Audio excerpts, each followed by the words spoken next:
আজকের বাজারে ট্রেড করবেন ভাবছেন? তাহলে শুধু কোন স্টকগুলোতে ট্রেড করবেন তাই বলবো না, তার সঙ্গে আজকে তুলে ধরবো কোন স্টকের টার্গেট কি হবে, স্টপ লস কী হবে এবং তার সঙ্গে সঙ্গে কত টাকায় কিনবেন। তাহলে প্রথমেই কিনুন সান ফার্মা, 1324 টাকায় কিনুন, 1361 টাকা টার্গেট প্রাইস রাখুন এবং স্টপ লস অবশ্যই 1306 টাকা রাখুন। এরপর অবশ্যই কিন্তু অ্যাপেলো হসপিটাল কিনুন, 5797 টাকায় কিনুন, 5645 টাকা স্টপ লস রাখুন এবং টার্গেট রাখুন 6025 টাকা।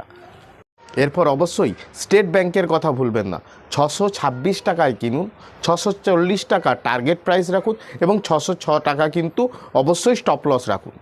এরপর কোটাক ব্যাংক কিনুন, 1825 টাকায় কিনে ফেলুন, 1875 টাকা টার্গেট প্রাইস রাখুন এবং 1800 টাকা স্টপ লস রাখুন।